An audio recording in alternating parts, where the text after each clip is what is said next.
All right, folks, we are back. And I say back, it's been a long break. I don't know how many months it's been, but we're back and ready to talk football. We've had a lot of things going on, life changes, a lot of fun stuff, but Yeah. it's time to start season 3 of the Red and White Podcast. I'm Evan, this is Dustin, and we're here to talk about NC State. Speaking of life changes, if you'll hear in the background, my dog is squeaking a toy. And that's because my now wife is not here to make him stop. So, yeah, I got married during the off season. Congratulations. I appreciate it. Evan had a good time there, I believe. I did. Let's not share the pictures with our listeners. Seriously, we got to the reception and Evan's like, "Give me your phone." The next day I looked and there's like 175 pictures that Evan took with random people. Evan and my mother-in-law took a selfie, which is something I would never do, but we had a good time. I think everybody enjoyed it except for there's a couple old ladies that didn't like the selfie stick. It's confusing. It was fun, though. But anyway, we're back, and we're going to talk the 2016-17 NC State football season. Dave Doran's 4th year. Put up or shut up here, man. Yeah. No, I don't think so. I think that's next year. Well, the seat will be hot if it goes bad this year. Yeah. I think we'll get into it. I think there's a lot of interesting storylines. Most importantly, who's going to throw the ball? The rumors are that I don't think there's rumors anymore. I think Dave Doran came out and said that both Jalen McClendon and Ryan Finley are going to play in that first game and kind of see what happens. What do you think about that? Well, a couple things. One, I feel bad for Jalen. I mean, he came here, he knew he was sitting, and then it was his team. And then, I mean, it's like the flip of a switch. OCs change. Quarterback with ties to the OC, the new OC comes in, and now he's fighting for his job. And it sucks, too, because he was in that old system his whole time. I'm sure he had it down. And now you hear this stuff, well, he's having trouble picking up the system and Finley's not. Well, Finley was in that system at Boise State. So it's a tough draw for him, man. Yeah, I'm not sure how I feel about that. I understand that it's a tough situation. You're like, well, he's been here, he's paid his dues. And, I think he's smart enough to figure out the new offense. By all accounts, it's going to be a more simplistic offense, so it shouldn't be impossible to grasp. I'm sure Finley's probably got the edge, but Jalen's got the familiarity with the players and the wide receivers, and I don't know if I feel too bad about it. I think if you look back to what was it, maybe 3 years ago, that Ohio State team that had with Cardell Jones, right? He was their third string quarterback going into the camp. Started his first game as a Big Ten championship game, and then the national title. Right? I think you have to have that depth. I don't think that the old adage of you have 2 QBs, you have none. I don't think that stands anymore. I think a lot of that is if you have 2 bad QBs, you have none. Right? I think we have 2 good QBs, and then I think they're different. But I'm curious what's gonna come. I think Jalen's gonna win the job out. I think that's. There might be a little bit of gamesmanship here, trying to put a little pressure on him. The question that I have, right? No, it can't hurt at all. Have to push him, so no. So I think that's a good thing, right? You have a backup there behind him that, by all accounts, can play, and he was having a decent year at Boise State before he got hurt really early. I thought it was garbage. Yeah. If you look at the stats before he got hurt. Well, because I had never even heard of him, and then right. he shows up, and I look it up, and I'm like, eh. Well, you got to keep in mind if you look a little bit closer, right? Most people looked at the stats, and I think he had, I don't know, it's like 4 touchdowns and 7 picks or something like that, right? It was more picks than touchdowns, but dig into that a little bit more. 3 of them were Hail Mary interceptions. One was a 30-yard heave at the end of halftime. So maybe he might not have had those numbers given the situation, but I think it's still too early for us to say, hey, this is one guy better than the other. Well, you did more research than me, but whatever. I've been bored all summer, right? I just read a lot now.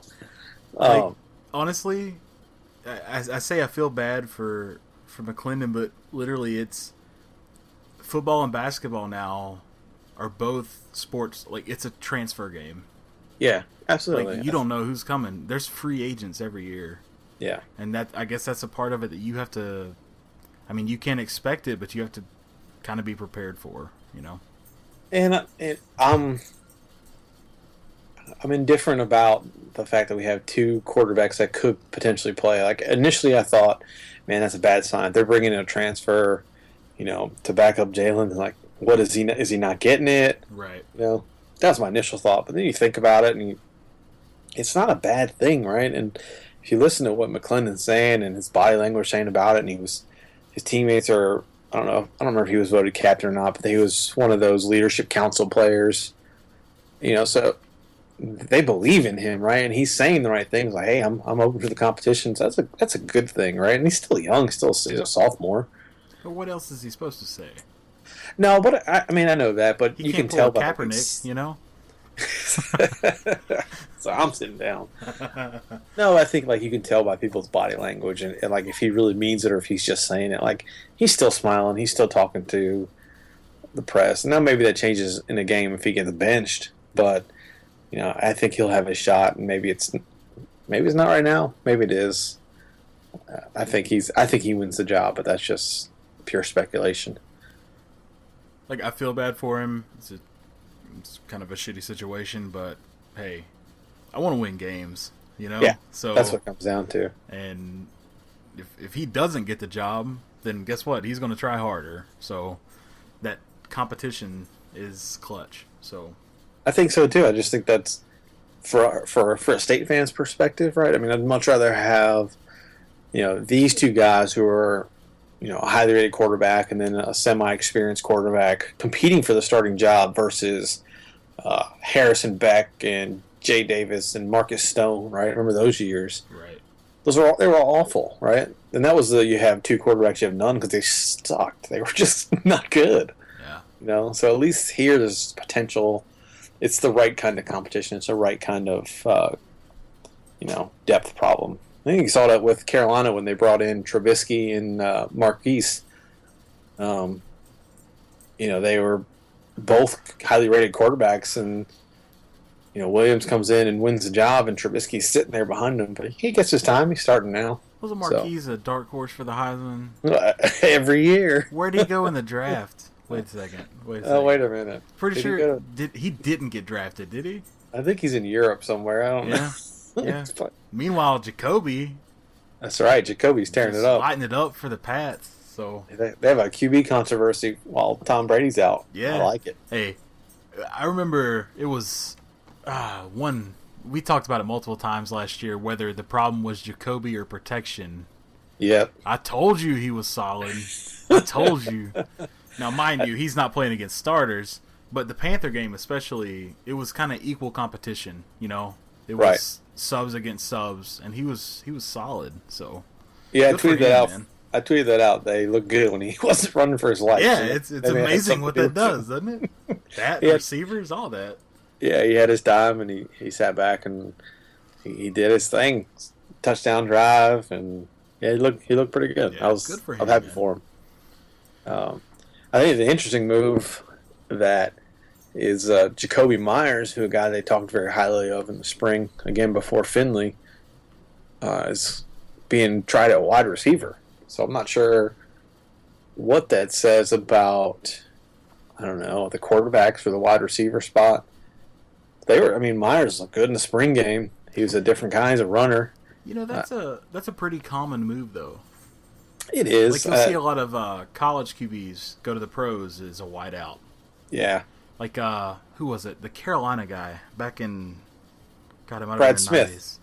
Him. There was another one. Yeah, there's been a few of them. The kid from App State did it too. Yeah, Armani. Well, yes.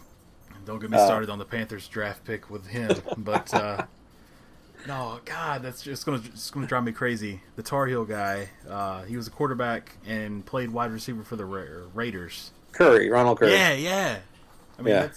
I guess it's the familiarity with the routes, that kind of thing.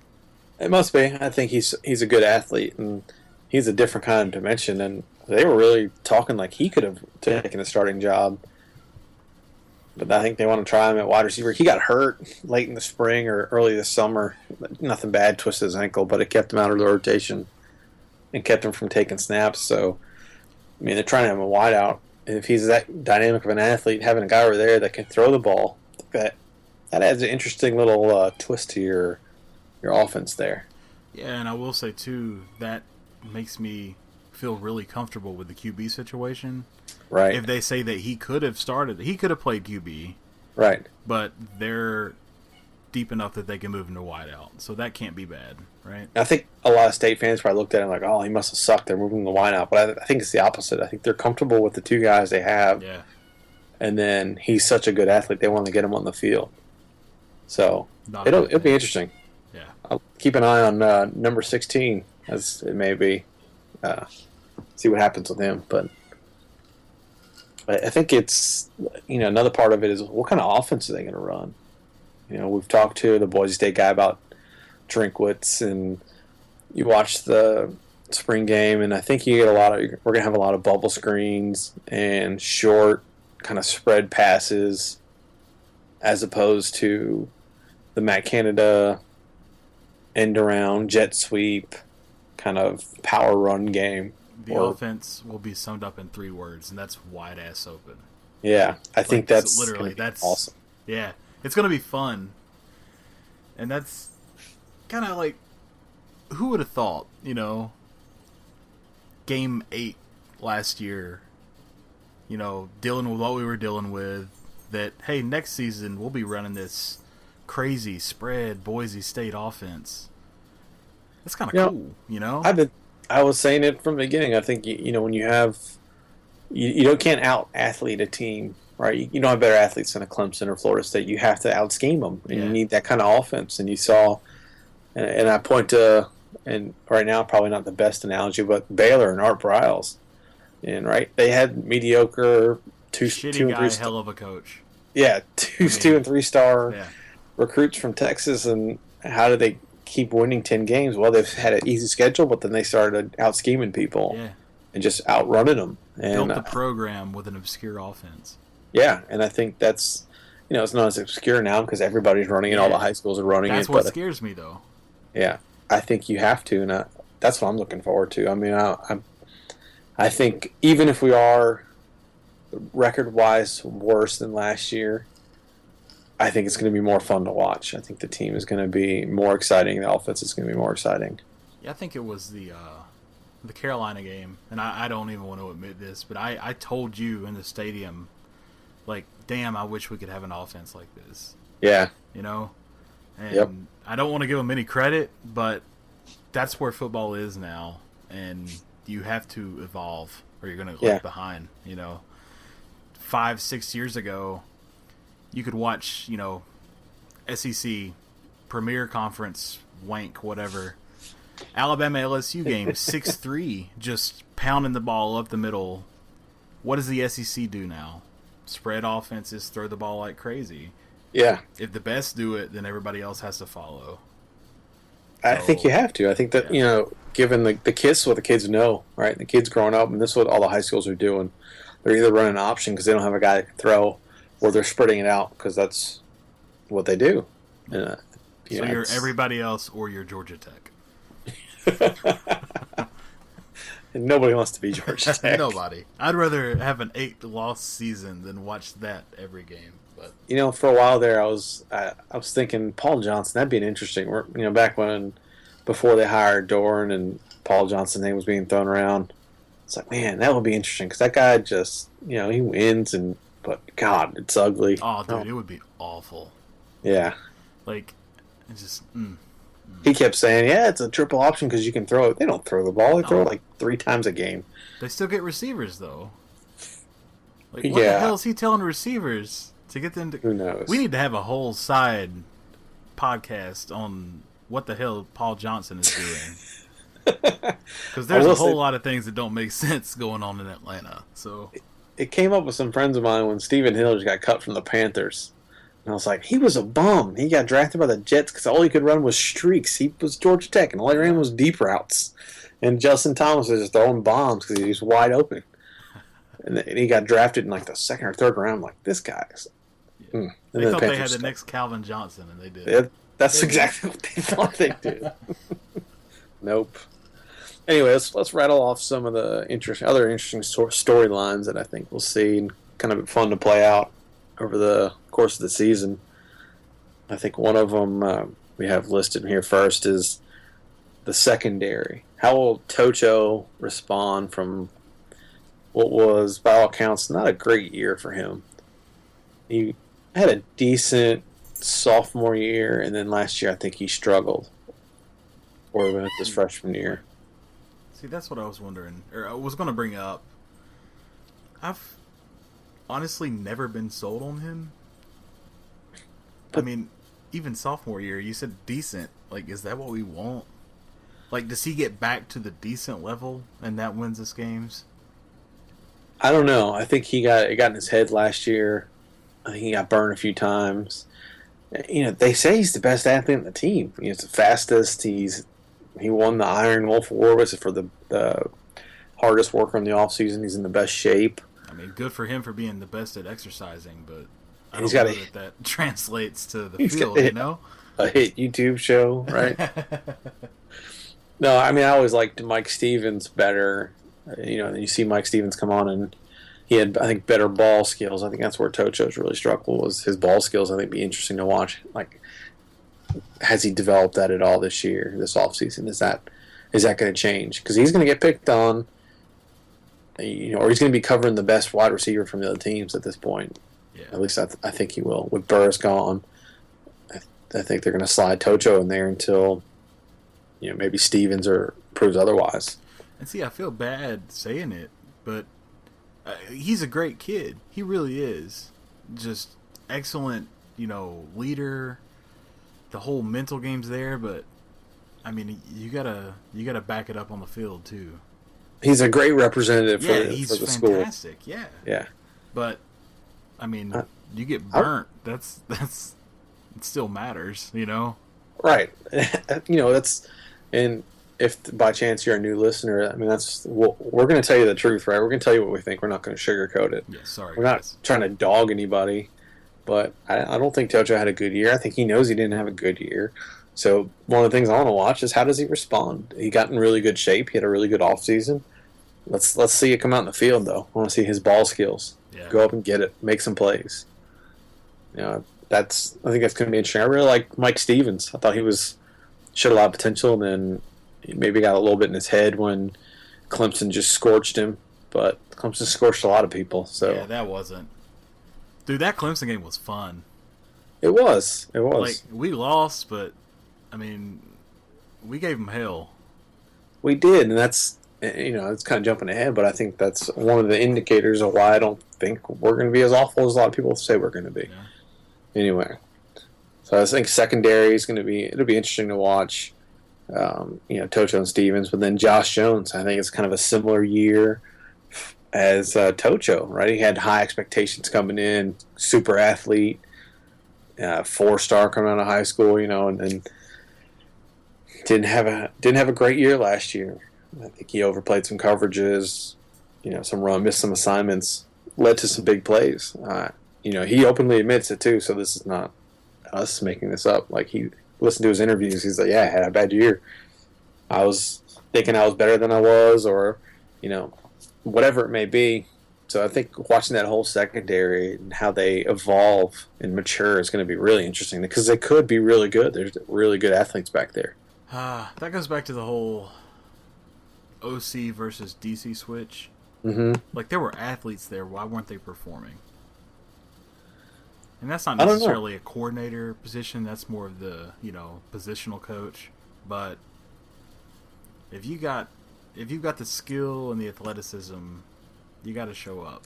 I think that part of that impact is going to be seen with Barlow, right? They brought him on 2014 to replace McNutt as the cornerbacks coach. And last year's his first year. The guys, I think that's a part of a learning experience for them. So we'll see how they rebound and how he coaches them differently this year. So I'm really interested in the secondary. I think they could be really good or not so good. That's the season, man. Yeah, that's the season.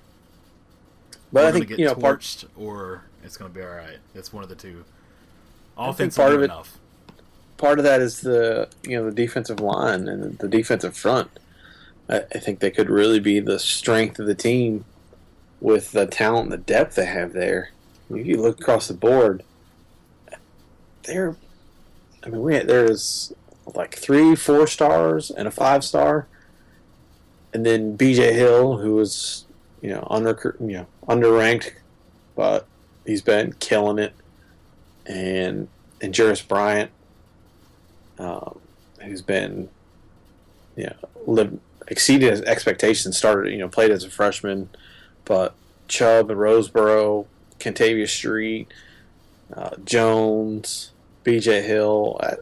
There's some talent there on that front line, and they could be very disruptive. I'll tell you, Meet the Pack Day, Street and Roseboro especially just really struck me as, like, I think the kids say they swole or something like that.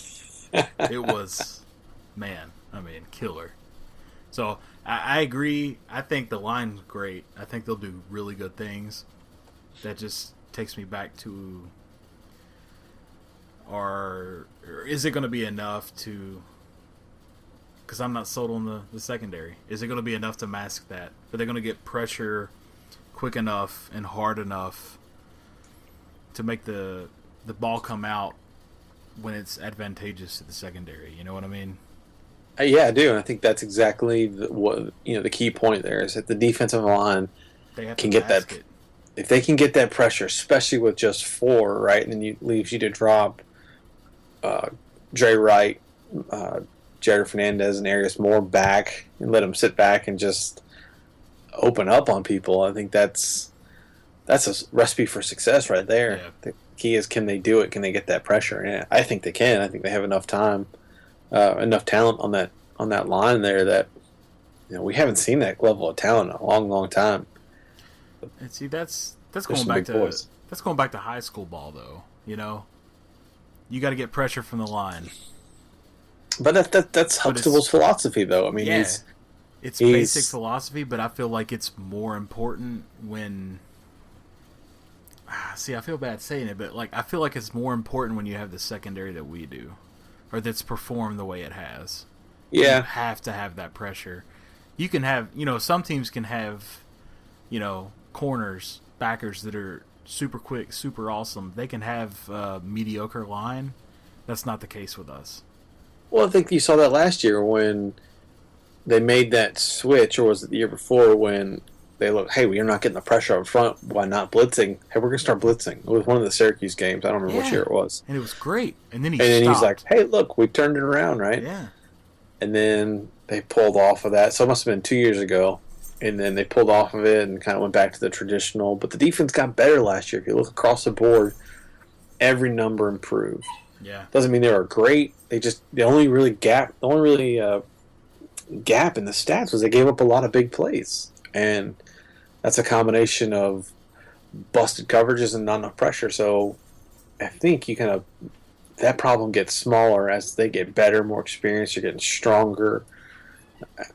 It could be a big improvement from the team by just being able to get a little bit more pressure there. Yeah. And if you want the perfect example of what you just said, go back and watch the Carolina game. It was just, they got destroyed that first half. Yeah. And it sucks because the team played well aside from the secondary. Right. And that. All right, I don't want to talk about it, but that seriously, we could have won that game without a couple of blown coverages. Just when you get that dagger in the heart in the first half of guys he just threw the ball wherever he wanted, and we couldn't stop it. Yeah. We only lost by 11. Yeah, that's the thing. Like, we got killed in the first half. Yeah, we still could have won that game. Yeah. I mean, couple, 3 or 4 plays, and that's a totally different ball game.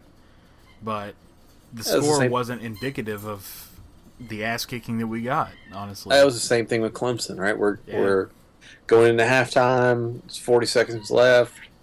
I think we're up 21-18 or something like that. Some weird score. Right. Bambar misses a field goal. 4 plays later, Clemson scores. Going to halftime, they come out. They score again with the ball, and you're like, "Son of a bitch!" I thought we were going to beat Clemson. We had it right in the first quarter. I'm like, this is going to be that ass stomping we gave them a couple of years ago. Yep. No, not at all. But I think they're so close, and I think that's what happens. And I remember Tom O'Brien said a long time ago, and I've repeated this probably a dozen times on the podcast, but you lose big, you lose close, you win close, you win big. And I think we lost close last year. We didn't get blown out of any game, save the bowl game. But every other game was close, right? And I think this year they get a little bit closer. And then it sets up for next year to be, 20 juniors and on the 2 deep or something like that. I mean, the numbers look good for next year, but I think this year there's still that potential to get better, and I think they're getting better. At least that's my hope, right? I'm an optimistic State fan today. On a side note, something you brought up, the bowl game, we got our ass kicked, but look at what Dak is doing with the Cowboys. So everybody knows he's good. Everybody knew he was good in college. I didn't think he was that good, and I still don't think he's that good. He's not playing against starters yet, Yeah, you listen to what was his name from Mississippi State came on the podcast and said, "Hey, Dak is our Phillip Rivers, right? He's the best. He's the best player we've ever had at this university, right?" And people don't know it because it's Mississippi State, and it's the same thing with Phillip Rivers. People didn't recognize it because he's at NC State, but he was that good, and I think we saw it, and I think everybody else has seen it now. Yeah, and it's good for people that didn't draft Tony Romo in their fantasy league. But, well, I wouldn't have drafted Tony Romo. Did you know what? He was a bargain. He was a bargain, and okay, whatever. I thought, I'm not going to explain my rationale, but it was there. But it's been bent over without being taken to dinner first now. So, anyway, back to better. Back to the Wolfpack. We're away from the Cowboys. I think another storyline that was interesting that came out of one of the summer interviews with Dave Doran was, and I thought he was very candid about the offensive line talent. He basically said we didn't have any.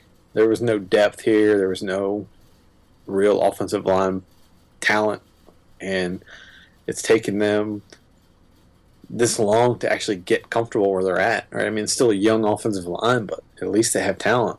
Right. And I think that's another. It's going to be a huge question mark, and it's obviously if they suck, then it's going to makes it harder. Most important positional group in football, man. Yeah, it really is. Yeah. And I think that's why they brought a new offensive line coach, and by all accounts, he's got a great reputation. It's a completely different scheme. You're going to see a lot of aggressive blocking as opposed to a zone blocking. It's going to be a lot of man-on-man, a lot of push downfield, blocking downfield. It's going to be, I think it could be interesting, but now they have the talent. Dude, I love Ledford. Yeah, I do too. It's a fantastic hire. My good friend of mine, I grew up with him. His little brother was a grad assistant coach at App. And he is just over the moon about this guy. He loves him. He says he's fantastic. He's a player's coach, Yeah. And I can't. He played a couple of games in the NFL. You might say I think I looked it up and it was like 8. Right. But that's huge. I don't care if it's 1. That's huge. Because you go to these guys, these 18-year-old kids, and he's like, hey, I've been there, man. I know what you need to do. That's great for coaching. That's great for recruiting. They're going to listen to him. And it's, I I've got like a Hollywood analogy. Like, have you ever seen Bull Durham? Kevin Costner on the bus. They're driving down. He's like, "Yeah, I've been to the show, man. I was there for like 13 games or some shit like that." But like, he said that, and everyone around him just instantly is like, "Man, you've been to the show." Doesn't matter how long you were there. It doesn't matter if you played or not. When you get to that top level, you get respect, and respect will get guys to listen to you, and that's huge. It really is. I don't care if he's an ECU guy or not, but Well, he turned down ECU's job yeah, to stay here, so that's big boy football. He wanted to be a part of it. So no. I'm with you though. I think the guy is awesome. His reputation's been outstanding. If you look at his numbers everywhere he's gone, the offensive lines have been great, and they've had great rushing numbers. So I think it's. And he was actually like a co-OC at App, wasn't he? Yeah, he was. Yeah. So And I'm a big fan. I think that's between the talent they have, albeit young. I think he's a great addition. yeah, he's the guy to develop it. He's better than what we had, And they brought in, another great addition was Scelfo. They brought in from South Alabama. Yeah. He's an all-conference center. You bring him in, and now you can keep Tony Adams at guard, and that's fantastic, right? That's a strong side of the ball there. Dude, that's baller scouting. Yeah, Go absolutely. out against the team that you play against, and you're like, you know what? He'd be good here. Yeah, that's right. You can't. Yeah. So the offensive line's got potential. I think they're definitely a question mark, but I guess I'm hopeful because of the pieces that fell in place, the talent that's there, and then adding the right coach to the mix. I think Dorn had a great offseason from recruiting not only players but coaches. So it could be a game changer this year. They just got to be mean, man. That's all it is. You got to be just ruthless, just savage as hell to be an offensive lineman. And I think that's the mentality that he has and how he coaches up, right? Exactly, Coaches to the finish. Exactly. And the players love that too. Yeah, I think they do. Yeah. So it'll be interesting to see how those guys react. Another Pac Pros note is Joe Tooney in the NFL, also for the Patriots, competing for a starting job, and by all accounts could have that starting job. Rookie. Yeah, as a rookie. And I'm seeing stuff that he's been a leader in the locker room. Yeah, as a rookie. Come on. He was awesome. He played. Yeah. He was an all ACC player for us on every position on the line. I mean, left tackle, right tackle, guard. He could do it all. He was a fifth-year senior, right? Yeah. Yeah.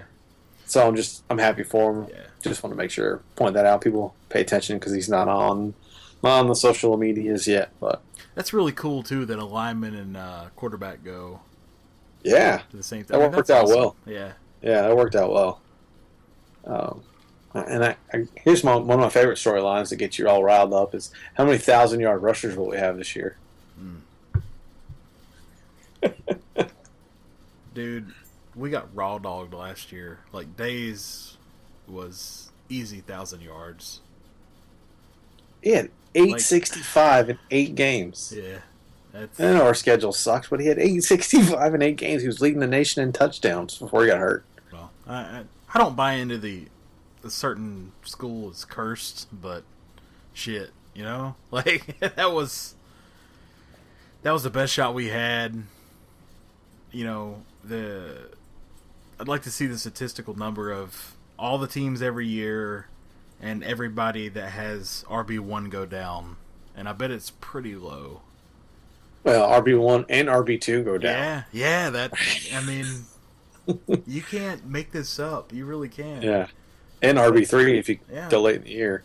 That's why, like, my favorite analogy of, like, NC State sports is a snuff film. Like, you have to really just like torture and disappointment to be a State fan, or you paid them tuition. I mean, that's it. That's why you don't hear everybody that, if somebody didn't go to State, they're probably not a State fan because it's not fun. But yeah, it builds character. That's what we all say. So, but I mean, yeah, you can't make that up. It's Like, it should have been last year. I mean, he would have had...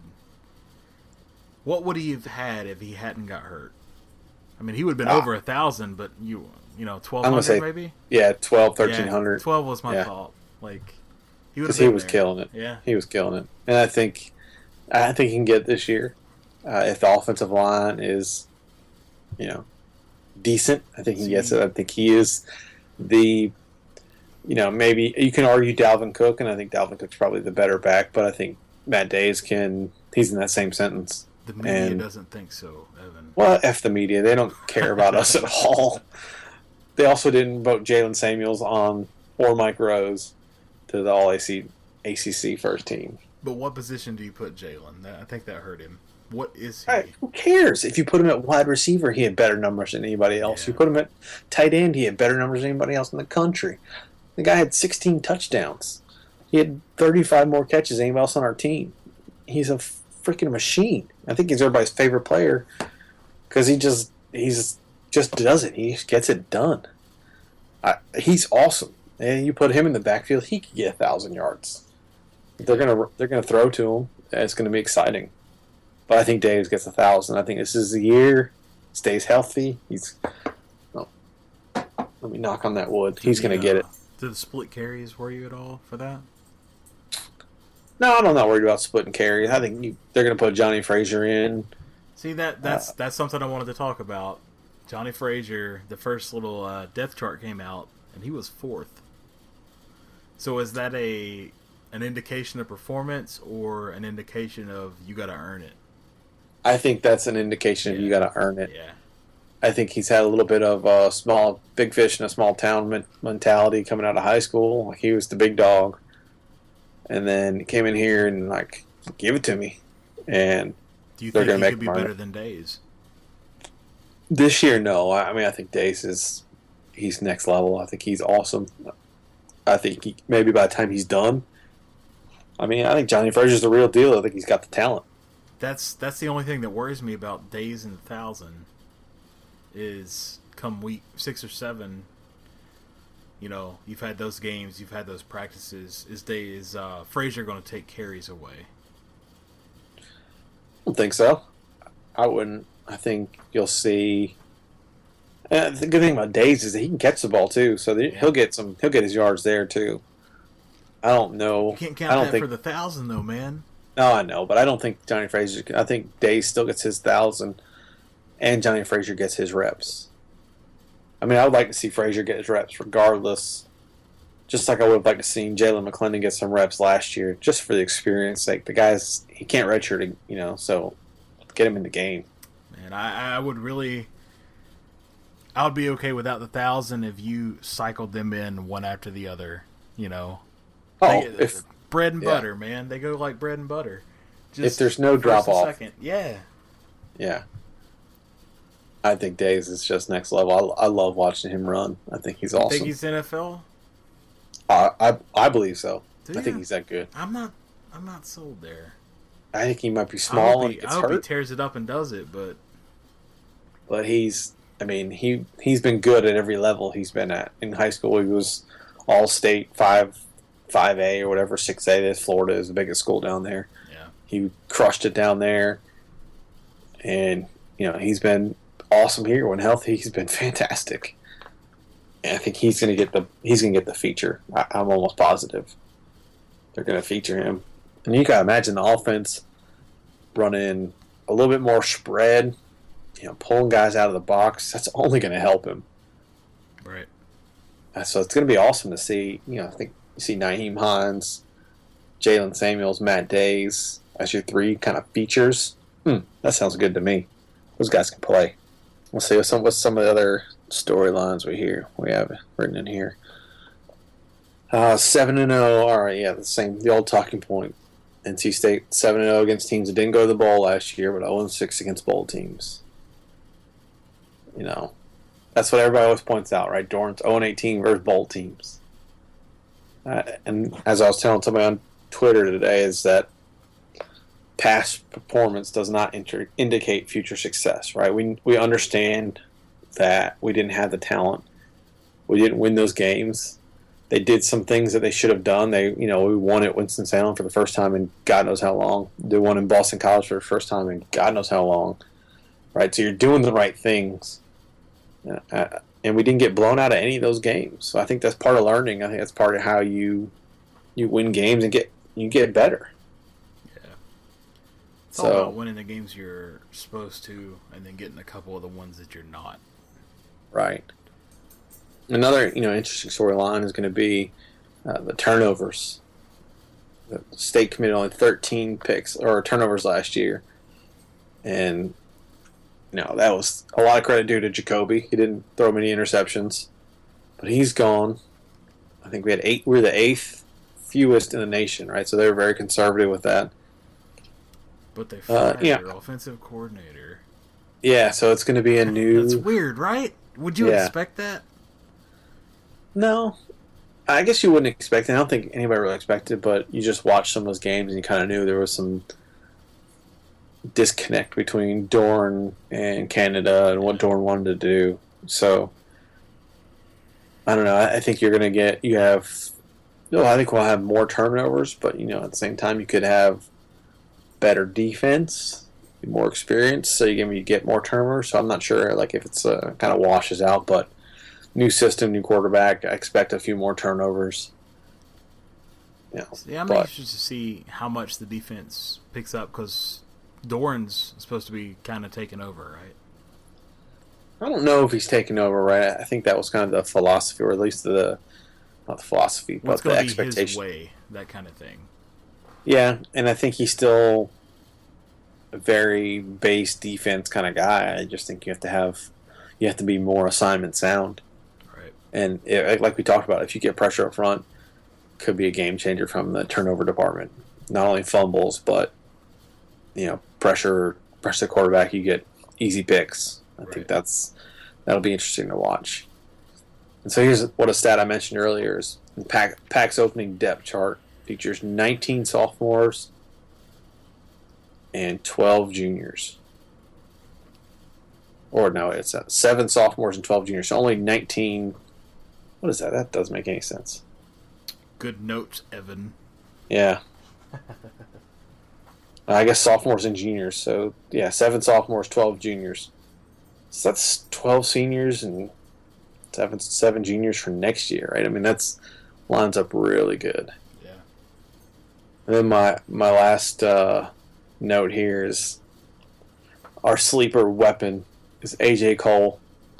I think he's an awesome punter, averaging like 42 yards a punt last year as a true freshman. And he's enormous. I mean, he's super tall, and he can just bomb the ball. I think he's going to be excellent. If he just keeps that progression, he's going to be really good. What about the kicking position? Yeah, I didn't really want to talk about that. It was not good last year. Bambar was 50%. I think he was 7-14. They brought in the grad transfer again, the transfer market from Pembroke. And kid's really good, right? They said that the competitions are really good, and it's going to be the same thing as quarterback. They're both going to kick in that first game, see who does well when the lights come on. I think that might be part of a little motivation for Bambar. But I just it'll be interesting. It said the stats coming out of practice are 80% for both of them. Yeah, which is an improvement, but again, that's still. No, I mean that's good. They both hit a 50-yarder, so you don't know the distance on any of his kicks. Yeah. I mean, he's not going to be the Florida State kid who was perfect in college and then goes to the pros and just shanks everything. I miss Hauschka, though. Oh yeah, well, like that's again, he was a grad chancellor too. Yeah, he was awesome. So the kicking game, I would think it's going to be improved, at least from the kicking standpoint. Those guys. Competition should breed more success. Right. So we'll see. At least they have options now. Maples is still going to do kickoffs. He's still going to kick his line drives out of the back of the end zone. Hines is still going to take, I'd say, 1 out of every 7 kicks to the house. I'm getting aggressive. 1 out of 7? He's going to tear it up. I think he's going to score all the time. I kind of want to tally that for the season. I think it should be a great stat to follow. He's going to take a lot back. I think. He had potential to be very good. Yeah. And then Terry's going to be doing punts. So I think that's pretty standard. But kicking will be fun to watch. It's always an adventure. Who knows?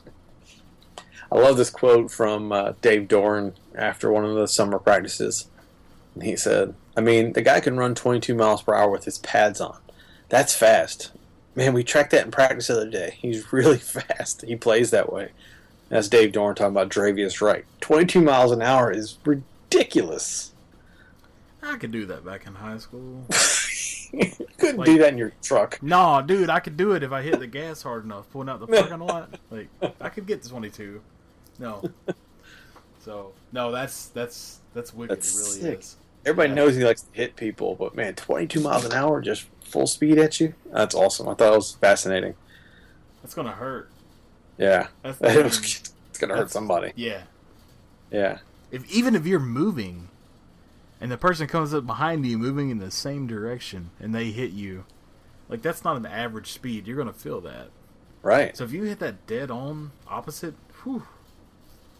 Yeah. Brutal. Other couple notes I have here is Jermaine Pratt moved to linebacker, but he's also redshirting. He had hurt his shoulder this summer, but I think that's a great move from a depth standpoint. Super talented kid. You know, now you give him an extra year to mature and kind of learn the new position. I think that's a smart move. And you see that with Ramos too. He got to play early, but then he gets hurt, and so now he's redshirting this year. So that kind of pushes him back a little bit. And I think the more experienced guys you can have playing later, the better. So I think I hated that, man. That's gonna hurt. It was gonna hurt. Him redshirting this year. Ramos? Yeah. I don't think so. I thought he was gonna be solid. I think he's solid, but I think Lewis coming back is just going to be just as good. I think he was really good before he got hurt last year. As a true freshman he was playing, I thought he was excellent. And I think they're counting on Trowell to step it up. I think Doran's called him out a few times, saying he needs to step up his game there. So that'll be interesting to watch. But I'm not down on losing Ramos. I think Lewis is good. I think Hines will get a lot of snaps. They're going to play a lot of bubble screens. As long as you have a couple guys just to streak, they'll be okay. But I don't know. I think it's good for the depth. I think that's how you build a program, is you build depth. So here we are. We're up to the schedule. Well, let's rattle it off. I'm going to rattle it off and let me get your thoughts here. William and Mary, Thursday night. That's a win, but it's not going to be as easy as everybody thinks. I think they're pretty good. I think they're ranked. FCS, yeah. Yeah. Like, that's ranked. Not going to be... I think the first line I saw was like 23. Yeah. It's not going to be that at all. I don't know. I think it's I don't want to say close game, but maybe 3 scores. State fans are freaking the hell out. That kind of thing. But a win here is good as long as it's double digits. Even if it's 10, be happy with it. That kind of thing. They're a good team. I think they're a pretty good team. I think that guy has built a good program. He's got the stadium named after him, I think, and he's still the active coach, so that says a lot. That's never bad, right? That's can't be a bad thing. Yeah. I'm curious how they react with the offense. Do they, show their hand, or do they try to run conservative, pound the ball, because we got ECU the following week? So what do you think about the ECU game? It's a nooner in Greenville. Thankfully, they gave us a nooner. Yeah. Night game's trouble. Well, I don't know, man. This is... I hate to say make or break on the season, second week, but if they lose this game, it's not going to be good. Like, a bowl's going to be hard to come by. Do you think they lose this game? I don't think they lose, but I think it's a dogfight, man. I really do. I don't know. We have our ECU insider coming on next week, so it'd be interesting to see his perspective. But my initial thought is ECU's going to be a train wreck this year. I don't have any faith in Scotty Montgomery. I don't know what they're going to do with, they lost Lincoln Riley, and you can see kind of question marks already last year. And then they fire Ruffin McNeil. Did they think they had Lincoln coming back when they fired Ruffin? I think the fans did, but I don't know. Because Something weird went on there. why the hell, Yeah, man? Like, I just that's one of the I don't most know. baffling canning of a coach. Like, Yeah, I just don't understand it. I really don't. I Like, Scotty Montgomery was like their 75th choice, so he could be good, but I just don't think it is. And then their quarterback transferred to whatchamacallit, Virginia. what The kind guy of got coach will hurt. they get when they go to the Big 12, though? Give me a break. I hope I they saw do, that. man. I hope they do. I don't. This is a Big 12 state. Seriously. Uh, They're hanging their hat on that they're going to bring the rest of. We bring North Carolina with us. No, you don't. Dude, it's not that far of a stretch, though. Because of the TV Screw them. markets. I don't care about the team or the school, but the Charlotte and Raleigh markets are huge. I think we go down there and smoke them. I think they're not very good. I mean, I It'll hope be we tough, do, but but I think we win. I remember the last time we went there. I'm not even going to talk about that one. That's Old Dominion. Week I after mean, that. that's a win. That's a win. They're good, but they're a baby. So And then a bye week, and then opening ACC play with Wake Forest in Raleigh. it's in Raleigh. Yeah, it's a win. Mhm. We don't have to go to Winston. We're good. Hey, we broke that streak. We can go to Winston. Well, No, I think we're going to win. I think lightning Wake doesn't Forest will be strike better. twice. So Wake will be better by week, but we're going to win. We got that game. That gives us, at least give me 4-0. You maybe 3-1 going into Notre Dame, 50th anniversary of Carter Finley. no, I'm gonna go 4-0. I think we beat Okay. ECU. Okay. I wouldn't be shocked if we were 3-1, but I expect 4-0, Okay. and that's gonna be a just massive. Oh my God, we're 4-0. We're gonna beat Notre Dame, and we are gonna get destroyed. You think Notre Dame destroys us? I don't know about destroyed, but we're gonna lose by 2 scores at Oh. least. The same Notre Dame team Be a needed a realist, field goal. Evan. They needed a field goal to beat Virginia last year. Yeah, well, I mean, stuff happens. Dude, so this is where we go our separate ways because I think Notre Dame is overrated every year. They definitely have some talent. This year they lost a lot last year, if I'm not mistaken. It's again like last year. I thought we'd beat Clemson. Halloween game, it was setting up for it. All that stuff. I think this year's setting up for it too. I think this could be it's gonna be a rowdy stadium. I don't think Notre Dame's great. State could come in flying high right now. Maybe they get punched in the mouth if they are 5-0 at this point. But We'll be 4-0. And see, here's the thing. 4-0. You said that every year Notre Dame's overrated. yeah, Every year State fans have false optimism. And about what? We're going to be great. Yeah. Oh, no, I'm going I away think- from that. I'm done with that. Okay. I'm tired of being disappointed. If you expect less, you're never disappointed. So we're 4-0, which is me, throwing an olive branch out on ECU. But Right. I don't know. I don't believe Notre Dame's as good as they have a name, and that's why they. It's like you said, they're overrated every year because of their name. Right. But I just, at this point, we're in the 5th game of a new system. I don't know if we can out scheme their athletes. Okay. Fair enough. The 5th game into a system, that kind of thing. So I was going to rattle off these next ones quickly. Just give me W or L. Clemson Oh, loss there. If it was in Raleigh, we would talk, but at Louisville. close loss. Boston College. Win. Florida State. Loss. Sorry. At Syracuse. Win. Miami at home. My toss-up of the year. We're either a 6-win team or we're a 7-win team because of the Miami game. I don't At know Carolina. if they're there yet. At Carolina's a loss. Sorry. I got right. us winning 6. You guys won in 6. So Yeah, I think and 6 I don't is, think that's a bad year either. When you look I at the don't think schedule.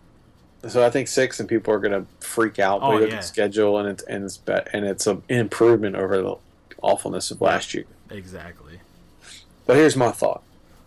Because I think there's 6 games where you probably should win. You'd probably be favored to win. Maybe Syracuse on the road, you might not be favored. I think you should be favored. Yeah, they're trash. Yeah. Dino ain't going to do it in 1 year. Yeah. So you have 6 games where you should win. And then you have 4 games that are toss-ups. Whoa. How do you get 4 toss-ups? Listen to my logic. And then I think you have 2 that you probably shouldn't win, Clemson and Florida State. But I think you have Notre Dame, Notre Dame, Louisville, Miami, and Carolina. And I don't think any of those teams are unbeatable. So I don't expect us to win them all, but I expect us to. I think they're going to be close, and I could very well see us take 2 of those games. See, I think we could beat Miami, and we have a shot against Louisville. All right.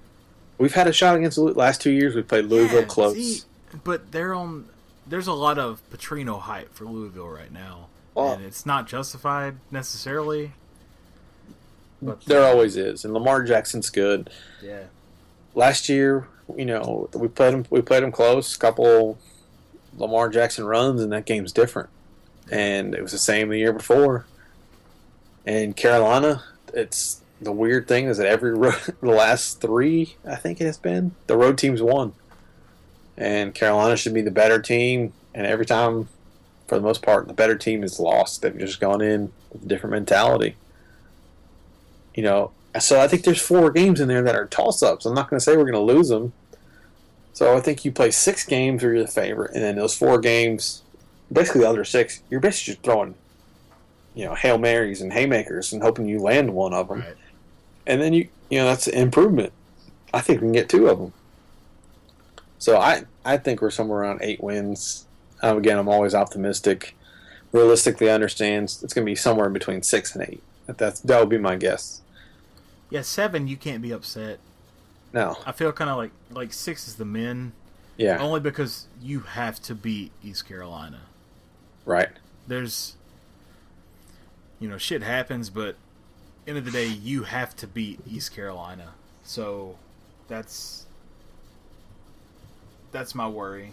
That doesn't happen. We're at 5, no bowl, and I don't know. What's the hot seat number? Under 6. I think if he wins 5, people are going to be pissed. Yeah. 6 and 6 people are going to be pissed, but they shouldn't be. I don't think. Right. So 6, you're going to have the irrational folks saying, he sucks. And I was just a guy the day telling me he's been out recruited. I'm like, out recruited by who? The talent is better across the board, and I'll show you the numbers. He's out recruited any coach we've had. And sorry if we're not out recruiting Carolina every year yet. I feel like you have to look at the state, to judge recruiting, and the step up that we've had has been very noticeable. Oh, the talent is across the board better. So, the 6-win people are going to point, hey, he hasn't beaten any teams that are bowl eligible. Yeah, give me, I get that. That's the argument. But that's all they're hanging their hat on. And we've always said it takes a long time to turn the ship around. I think this year is going to be a nice stepping stone to next year. So I'm going 8. I'd be okay. 7, 6, I'd be like, meh. But I wouldn't be calling for his head or anything like that. Yeah, I'm going to go 7. I'm happy. Yeah. 6 is okay. I expected it. 5, I'm not going to be happy about, but it wouldn't necessarily surprise me. Right. Anything less than 5, then I'm like, let's go ahead and bring in Kendall Briles. Cut that and go for Saban. So Saban is not unrealistic. So that's right. Yeah. Anything less than 6, and you're going to have a new coach next year. I don't think it'll come to that, and I don't want it to. I love Doran, I really do. I do too. I think he's the perfect coach for a state. I'm pulling hard for him. I think hard he's working right school. Yeah, he's perfect for that. So I loved his comment the other day. He said, I came here to be the best coach in school history, and I hadn't done it yet, so I'm not going anywhere. I'm like, that's all. I mean, whether he's speaking hyperbole or not, I think that's awesome. I mean, I was like, man. Yeah, I love it. I'm going 8. I think we have a chance at 8. I'm going to be optimistic for once. I hope you're right, man. I really do. Well, we'll see. And it all starts this Thursday, 7:30, Carter Finley. And if you're out there, you can come find us. What do you think are the chances that we can get Randy Moss out of the tailgate? Oh, there's a good chance we can get Randy Moss out of one of these tailgates. Maybe not William and Mary. We need to work on that. Yeah, that's a good point. I mean, there needs to be something to that. I don't know how to go about that, but we're going to get it done. I'm going to throw Randy Moss a touchdown in the parking lot. That's what's going to happen. Ooh, there you go. And I'm just going to tell everybody about it. Also, we're going to do a new little thing. You should come out to the tailgate because we're going to talk to people out there and then make podcasts out of it. So we'll see how that works. Yeah. But it should be interesting. Hopefully after I'm drunk. So that's even the best part. Yeah, that's the NC-17 podcast. So. Yeah. Hey, it's good talking to you guys. It's been a while. Yeah, we'll try to do it more regular this season. We got some guests lined up. We have some other things we're going to be working on. But yeah, it's good to be back, and God, I can't wait for football season. Yeah, it's time. It really is. All right, y'all. Thanks for listening, and we'll see you next time. Yeah. Go Pack. Go Pack.